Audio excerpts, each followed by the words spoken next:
Puji nama Tuhan. Salam saudara. Kita bersyukur pagi hari ini kita kembali dapat datang beribadah di gereja kita di tempat ini. Mari kita buka dengan kitab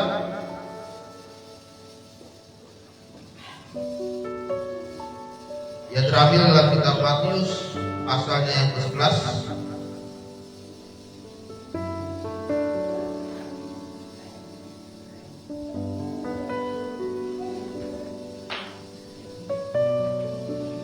Ayat ke-25 sampai dengan ayat ke-30. Matius pasalnya yang ke-11 ayatnya yang ke-25 sampai ayat ke-30. Kita baca secara bergantian. Saya akan baca ayat ke-25, Bapak Ibu Saudara ayat ke-26 dan terusnya sampai dengan ayat ke-30. Pada waktu itu berkatalah Yesus, "Aku bersyukur kepadamu, Bapa, Tuhan langit dan bumi, karena semuanya itu Engkau sembunyikan bagi orang bijak dan orang pandai, tetapi Engkau nyatakan kepada orang kecil.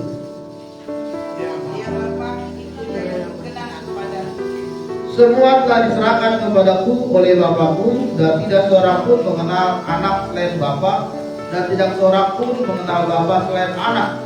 Dan orang yang berkenan kepada anaknya itu berkenan menyatakannya."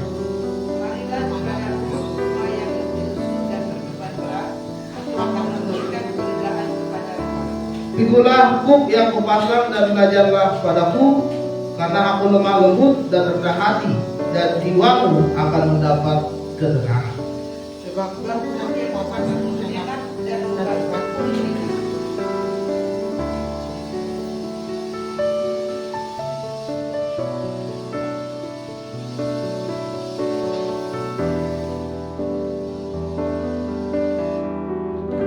Saudara terkasih dalam nama Tuhan, tema firman Tuhan pagi hari ini adalah Yesus jawaban dalam hidupku.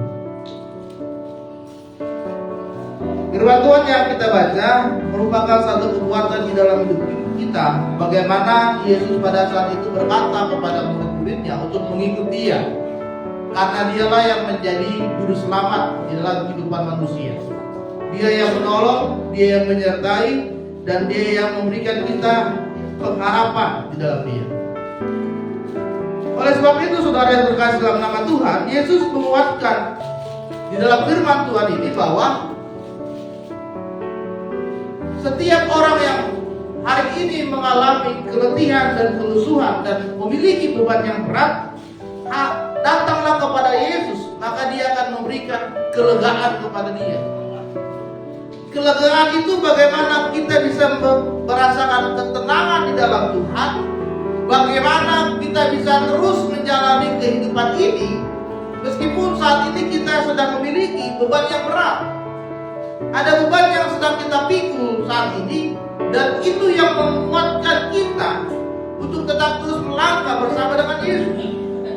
Karena tanpa Yesus kita akan memikul beban ini dengan sangat berat, sehingga kita tidak bisa lagi berjalan maju ke depan, dan kita hanya diam, dan kita terus berada di dalam ratapan-ratapan akan beban dan masalah yang kita hadapi saja. Saudara terkasih dalam nama Tuhan, beban yang dimaksudkan dilambangkan dalam Matius pasal 11 itu adalah seperti kuk. Kuk itu adalah palang kayu yang dipakai kepada hewan yang ingin membajak sawah, kepada sapi, kepada kerbau yang ingin membajak sawah. Ya, biasanya itu ada dua sapi, dan yang menggabungkan kedua sapi itu ditaruhlah kuk kayu di leher mereka untuk mengangkat beban yang dipakai untuk membajak sawah. Itu namanya kuk, saudara. Ya. Sebuah kuk yang besar itu, saudara, beratnya sekitar 45 sampai 50 kilo. Jadi kalau saudara pernah melihat ada sapi sedang membajak sawah, ada dua ekor sapi membajak sawah, dan mereka memikul kuk yang ditaruh di leher mereka, itu beratnya sekitar 45 sampai 50 kilogram. Ya. Berat memang. Kuk yang dimaksudkan di dalam firman Tuhan adalah melambangkan perbudakan dan pekerjaan serta pergumulan yang sangat berat yang kita hadapi saat ini akibat dosa yang kita lakukan di hadapan Tuhan. Ya. Gambaran orang yang berdosa yang berada di dalam perbudakan dosa dan dengan iman kepada Kristus, dia terlepas dari dosa itu, terlepas dari kuk itu, dan dia bisa menjalani hidupnya dengan kuk yang ringan. Bagaimana kita melihat pelayanan kepada orang percaya yang diberikan kepada Tuhan sungguh-sungguh di dalam hidup kita, sehingga kita bisa melihat bahwa Yesus adalah jawaban di dalam hidup. Mungkin saat ini ada banyak pertanyaan di dalam kehidupan saudara dan saudara memikirkan itu dan tidak menemukan jawabannya sama sekali. Tuhan, kenapa kehidupan saya seperti ini? Tuhan, kenapa rumah tangga saya seperti ini? Tuhan, kenapa pekerjaan saya seperti ini? Tuhan, kenapa pelayanan saya seperti ini? Tetapi saudara terkasih dalam nama Tuhan, pagi hari ini firman Tuhan menguatkan kepada kita bahwa Yesuslah yang menjadi satu-satunya jawaban di dalam hidupmu, saudara. Oleh sebab itu saudara, ada 3 hal yang kita akan pahami bersama-sama di dalam firman Tuhan pagi hari ini. Yang pertama adalah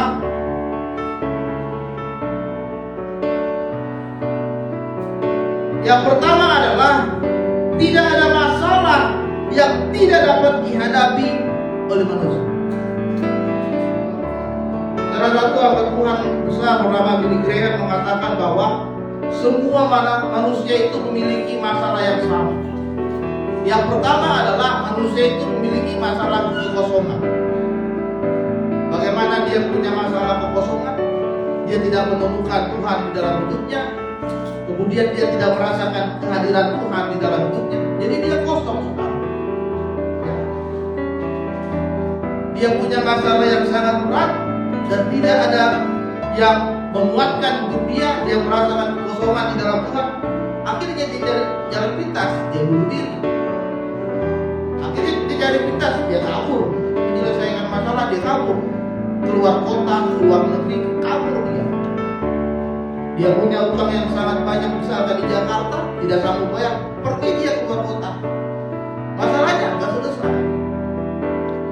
Karena tidak ada kekosongan, karena adanya kekosongan di dalam hidup dia, sehingga masalah yang dia hadapi semakin hari semakin berat. Dia tidak mencari Tuhan, dia tidak mengandalkan Tuhan, dia mengandalkan manusia, tidak ada yang menolong, kecewa. Dia mengandalkan saudaranya, tidak ada yang membantu, dia kecewa. Dia mengandalkan kenalannya, tapi tidak membantu, kecewa. Akhirnya dia kecewa. Dia berdoa tapi belum mendapatkan jawaban dari Tuhan, dia kecewa. Karena apa? Dia masih memiliki kekosongan. Hidupnya masih kosong, hatinya masih kosong, sehingga saudara, masalah yang dihadapi itu semakin berat. Lalu Billy Graham berkata, masalah yang dihadapi oleh manusia itu adalah penderitaan. Penderitaan yang dihadapi manusia itu adalah akibat dari dosa yang kita lakukan. Bagaimana Tuhan menghukum Adam dan Hawa akibat dosa mereka? Bagaimana Hawa itu harus melahirkan dengan susah payah? Lalu Adam itu harus bekerja keras mengelola tanah ini. Akibat apa? Itu akibat dari dosa. Akibat dosa mereka harus menderita di dunia ini, di bumi ini. Seandainya mereka tidak melakukan dosa, mereka akan tinggal tenang bersama-sama dengan Allah di dalam kemuliaannya di Taman Firdaus. Tapi karena dosa, Tuhan melemparkan mereka. Penderitaanlah yang dialami oleh manusia. Bahkan sampai saat ini pun manusia harus mengalami penderitaan yang sama. Tetapi bagaimana kita sekarang saat ini, saudara, kita bisa melewati penderitaan hidupmu melalui setiap penderitaan hidup kita untuk kita masuk menuju kepada kebahagiaan dan sukacita serta berkat yang Tuhan berikan di dalam hidup kita. Ya.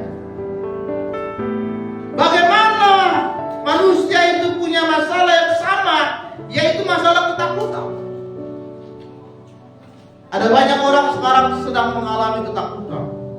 Takut masa depannya itu suram. Gimana ya?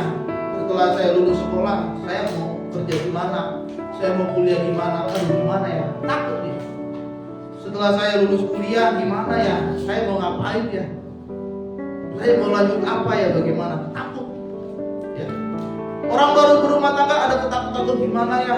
Nanti rumah tangga saya ini apakah bisa bertahan lama atau tidak? Jangan-jangan nanti seperti tren di sekarang, dikit-dikit cerai, dikit-dikit cerai, jangan-jangan cerai. Takut.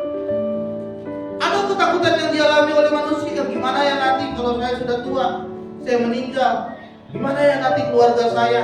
Mereka makan apa? Mereka hidup dari mana? Terus saya masuk surga atau masuk neraka? Takut.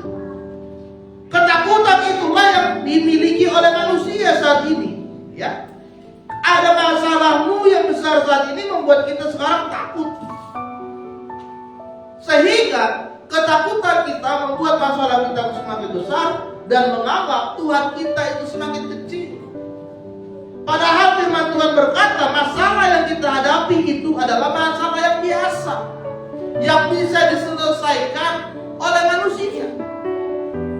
Artinya tidak ada satupun masalah yang tidak bisa diselesaikan oleh kita. Tapi karena kita punya ketakutan yang besar, kita punya kekosongan di dalam hidup kita, kita selalu memikirkan penderitaan yang kita hadapi tanpa kita memikirkan Tuhan, tanpa kita mencari Tuhan, tanpa kita meminta kekuatan dari Tuhan, sehingga masalahmu kita anggap semakin hari semakin besar.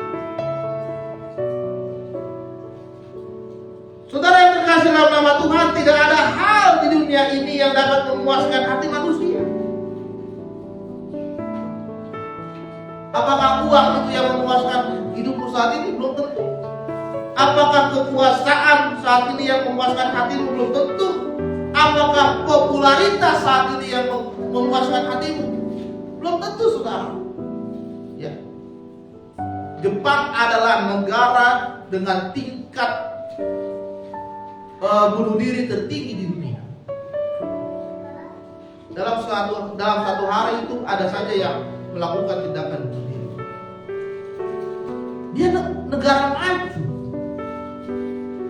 dengan pendapatan masyarakatnya itu besar. Tapi kenapa masyarakat di sana itu harus bunuh diri? Punya uang, punya harta, punya kekuasaan, punya popularitas. Tapi kenapa mereka bunuh diri? Ya. Karena mereka tidak mendapatkan kepuasan dari apa yang mereka miliki. Tetapi di dalam Tuhan, di dalam Yesus, kita akan merasakan kepuasan di dalam hidup kita. Amin. Rumah saudara kecil, tapi saudara merasa puas. Terima kasih Tuhan, bersyukur.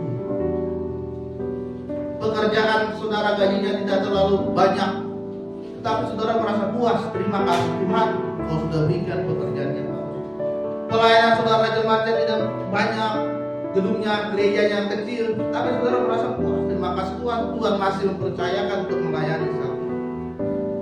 Ya. Itu sebabnya saudara terkasih dalam nama Tuhan, masalah yang kita hadapi kita dapat selesaikan bersama dengan Tuhan. Kita harus jadikan Tuhan itu lebih besar dari masalah saudara saat ini. Jangan kita menganggap masalah kita itu tidak bisa diselesaikan dan akhirnya kita mencari jalan pintas. Yang kedua saudara adalah agar Tuhan Yesus menjadi jawaban atas dosamu. Yang kedua adalah mengaku pengampunan atas segala dosa kita kepada Tuhan. Yang kedua adalah kita harus mengakui setiap dosa kita di hadapan Tuhan. Dan kita minta pengampunan dari Tuhan agar Tuhan memulihkan hidup kita. Agar Tuhan membereskan segala dosa yang kita lakukan. Sehingga terjadi pemulihan. Dan ketika Tuhan memulihkan hidupmu, itulah waktunya Tuhan membangkitkan kehidupan saudara. Jangan merasa dirimu yang paling keras kepala. Ya. Sudah dia salah, ngotot lagi. Itu kan itu seperti ibu-ibu kalau naik motor, dia sen kiri tapi dia belok kanan. Tiba-tiba dia nabrak, dia ngotot lagi. Bapak sih tabrak saya. Lah, ibu tadi motornya sen kiri tapi ibu belok kanan. Enggak, saya sen kanan. Bapak yang salah. Ngotot kan. Nah itu saudara. Jadi jangan kayak gitu ya. Sudah tahu dia buat dosa, udah gitu dia ngotot lagi benar akan dosanya, ya kan? Sehingga apa yang dianggap salah itu jadi benar. Ya kan? Misalkan saudara yang lagi ramai sekarang yang adalah kasus tentang judi online.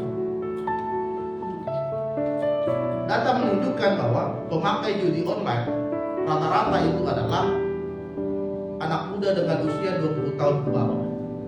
Itu data loh di Indonesia. Ya. Hati-hati yang anak-anak muda ini. Paling banyak pengguna judi online itu anak muda. Yang di belakang kan nggak ada. Pemerintah menyatakan Indonesia sedang darurat nih judi online. Jangankan orang luar, kemarin yang ditangkap oleh polisi tentang kasus judi online adalah pegawai Kementerian Komunikasi dan Digitalisasi sekarang. Pegawainya sendiri yang mengatur agar judi online itu tidak ditutup. Ada 1000 situs judi online yang dibiarkan. Karena apa? Pegawainya juga itu. Tapi kalau kita tanya orang, ya saudara, mereka menganggap judi online itu biasa aja. Apalagi kalau menang ya. Kalau menang, pasang lagi. Kalau menang, pasang lagi. Kalau menang lagi, ya lanjut. Seperti ketagihan. Ada seorang artis yang mengatakan dia rugi hampir 30 miliar karena judi online. Ini salah, betul salah. Tetapi banyak orang menganggap ini benar. Karena apa? Mereka mencari kepuasan di situ. Kalau menang, mereka merasa puas. Wah, akhirnya bisa menang. Ya. Padahal dari ahli digital bahwa judi online ini sudah disetting. Ada robot yang mengatur itu semua. Saudara dikasih menang sekali, seterusnya saudara akan kalah. Ketika kita kalah, kita akan ketagihan, coba lagi, sehingga uang kita habis. Kita akan terus bagaimana caranya supaya dapat uang, buat main lagi judi, lama-lama habis rumah. Seisi rumah sudah dijual, lama-lama rumah saudara dijual, motor saudara jual, buat main. Itulah orang yang tidak mengerti bahwa dosa itu tidak boleh ada kompromi dalam hidup kita. Tidak boleh ada negosiasi tentang dosa. Makanya saudara, tidak ada yang namanya dosa putih, dosa benar. Gak ada. Sekali dosa tetap dosa. Tidak ada orang bilang, oh Pak, kita ini demi kebaikan, berbohong demi kebaikan. Gak ada. Ya berbohong tetap berbohong. Pak, saudara, Pak, kita mencuri demi kebaikan seperti Robin Hood. Dia mencuri tapi membantu orang. Ya, mencuri tetap mencuri, dosa tetap dosa. Tidak ada kompromi tentang dosa, saudara. Pak, saya pacaran beda agama, nanti saya bawa dia masuk Kristen. Ya salah, saudara. Ya. Artinya, jangan sekalipun kita bermain-main dengan dosa. Jangan sekalipun kita kompromi dengan dosa, oleh sebab itu kita jauhkan hidupmu dari segala dosa. Dan jika engkau melakukan dosa saat ini, mintalah pengampunan dari Tuhan. Selagi Tuhan mau mengampuni hidup kita. Bisa saja karena kita sudah terlalu sering melakukan dosa, Tuhan itu tidak lagi begitu perhatian. Tapi hari ini saudara, Tuhan kiranya selalu mengasihi kita, dan biarlah kiranya kita terus meminta pengampunan di dalam Tuhan. Amin. Yang ketiga adalah kita harus percaya dan bertobat kepada Tuhan.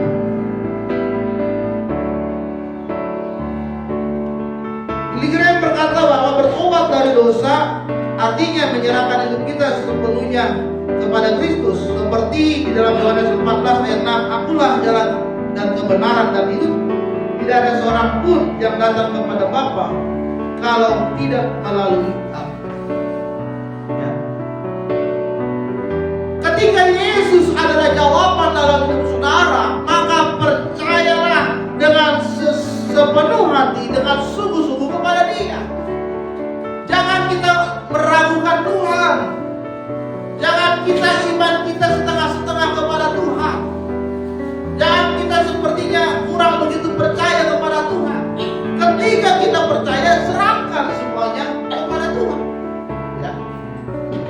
Sepenuhnya kita serahkan ke dalam tangan Tuhan. Biarkan Tuhan yang bekerja dalam hidup saudara, karena Dia adalah kebenaran, Dia adalah jalan, dan Dia adalah kehidupan dalam hidup.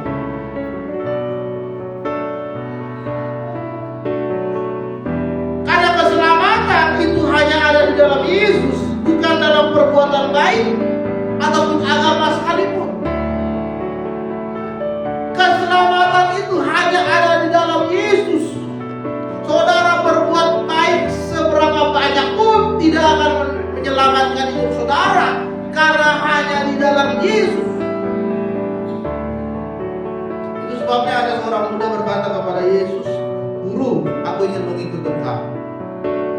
Yesus berkata, lakukanlah firman Tuhan. Aku sudah, Guru. Aku sudah melakukan hukum Taurat. Aku tidak berzina, aku tidak menipu, aku tidak mengucapkan satu dusta yang lain. Lalu Yesus berkata, oke, kalau gitu jual seluruh hartamu dan ikutlah dengan saya. Dan Tuhan berkata di sana, maka sedihlah anak muda ini, dan dia pergi meninggalkan Yesus karena dia punya harta yang banyak. Artinya saudara, dia punya dua hati di situ. Dia ingin mengikut Yesus, tapi dia tidak mau melepaskan hartanya. Dia ingin bersama dengan Yesus, tapi dia masih mengikat hartanya. Ya, ada dua hati. Ya. Kalau saudara ingin mengikut Yesus, maka lepaskan semua. Saudara mau mengikut Yesus, tapi dosamu masih ada, nggak bisa. Saudara mau ikut Yesus, tapi keluargamu berantakan, keluargamu hancur, tidak harmonis, tak bisa.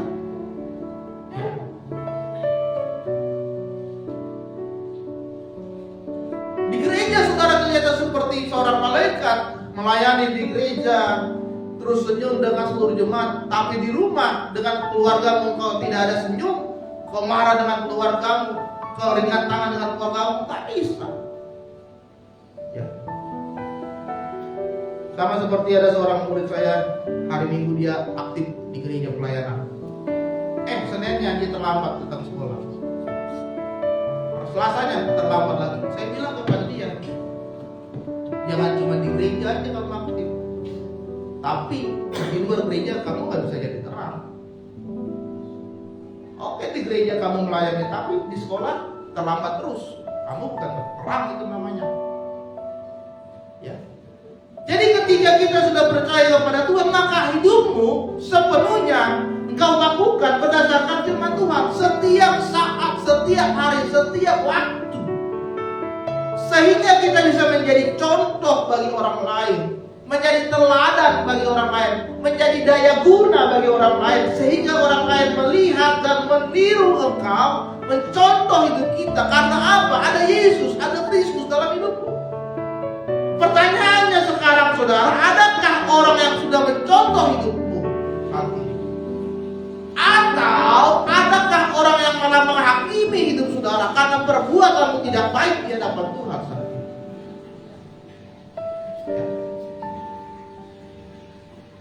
Apakah saudara harus mau jadi garam dan terang dunia ini? Berarti kan itu harus berdampak. Makanya kan nama gereja kita kan Sangkakala Impact Church, gereja Sangkakala yang berdampak untuk banyak orang. Gereja ini harus berdampak, jemaat di gereja ini pun harus berdampak kepada banyak orang. Bukan hanya pelayanan, bukan hanya setiap minggu kita ibadah di sini, tapi bagaimana kita keluar dari gereja, kita bisa berdampak, membawa pengaruh untuk banyak. Sehingga saudara, ketika saudara percaya kepada Tuhan, maka kita akan mengalami pertobatan. Jadi tidak lagi dipaksa untuk bertobat, tapi memang karena dari kegerakan hatimu, karena kerinduan hatimu untuk bertobat. Jadi gak dipaksa lagi, ayo dong, kamu kan sudah besar, sudah dewasa, ayolah dibaptis, ayolah gereja, ayolah pelayanan. Jadi gak begitu. Udah tinggalinlah nongkrong-nongkrongnya, udahlah tinggalinlah minum-minumnya, merokok-merokoknya, gak begitu lagi. Kalau saudara sudah ikut Tuhan, percaya Tuhan dengan sungguh-sungguh, maka pertobatan itu berdasarkan dari hati saudara. Tidak lagi dipaksa untuk bertobat, tidak lagi harus dibujuk-bujuk untuk bertobat, tapi memang hatimu digerakkan oleh Tuhan dan Roh Kudus untuk bertobat dengan sungguh-sungguh. Maka disitulah Tuhan sudah menjadi jawaban dalam hidup saudara. Amin. Tidak ada jawaban lain di dalam dunia ini selain di dalam Yesus Kristus Tuhan. Oleh karena itu bulan depan kita akan masuk bulan Natal. Itulah jawaban. Bagaimana Yesus datang ke dunia ini, lahir ke dunia ini. Dia mengosongkan dirinya, berubah menjadi manusia, agar manusia tidak mengalami kekosongan, sehingga ada Yesus di dalam hati. Amin. Biarlah pagi ini Yesus yang menjadi jawaban untuk saudara, dan firman Tuhan berkati dan